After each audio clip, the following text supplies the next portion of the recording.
Merong mga tao, masyado silang masikap sa buhay. Masipag, maghanap buhay, magpaaral ng anak, nag-a-abroad kahit mahiwalay sa asawa, para lang siya ay makapagtipon para sa buhay dito sa lupa.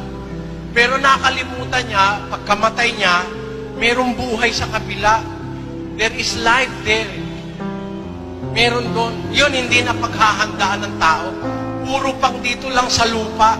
Kaya nga ang sabi ni Kristo dun sa Lucas 21:34, "Datapwat, mag-ingat kayo sa inyong sarili."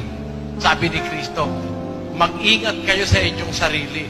Baka mangalugmok ang inyong mga puso sa katakawan at sa kalasingan at sa mga pagsusumait sa buhay na ito.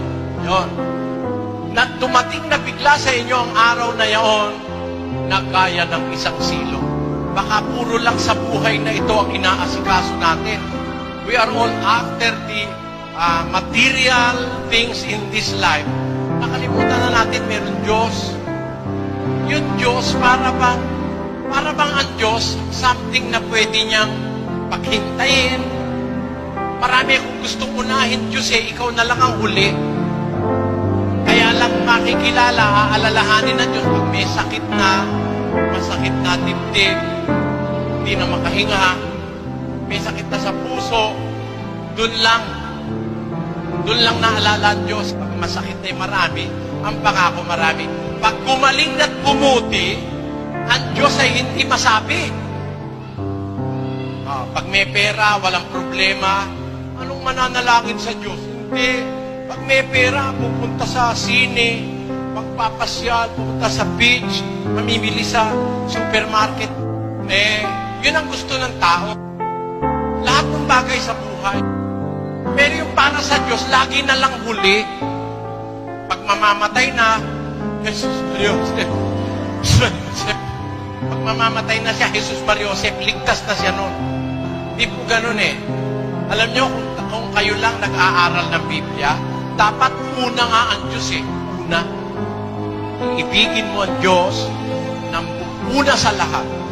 Buong puso mo, buong kaluluwa mo, buong pag-iisip mo. Tibuo kakasing-kasing mo, kalag mo at saka tinabuhi mo. Yan. Buong-buo na ibigin mo ang Diyos una sa lahat. Tayo, huli na ang Diyos sa maraming tao. Pag-usisa tayo tungkol sa Diyos, baka mahuli kayo. Baka kayo dumating siya, dadating siya parang silo, parang magnanakaw. Kasi ang inuna mo, puro sa lupa Puro panlupa. Ayaw mo ng Biblia. Bigyan natin ng oras sa Diyos sa buhay natin. Magtanong kayo na ukol sa Diyos, huwag naman puro lang sa lupa.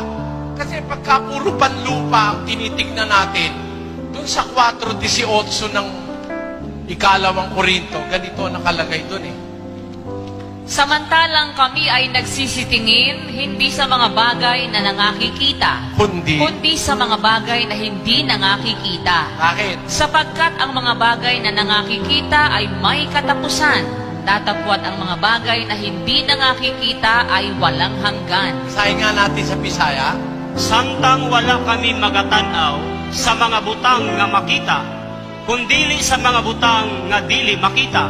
Kaya ang mga butang nga makita, mga umalagi lamang. Apan ang mga butang nga dili makita, mga walay katapusan. Yan. That is the difference between things visible and things invisible. Ang lagi nating tinitingnan, lagi nating pinagpapahalagahan yung nakikita lang, things that are visible, material things. Yung bagay na hindi nakikita, baliwala sa atin yun dapat sana baligtarin natin.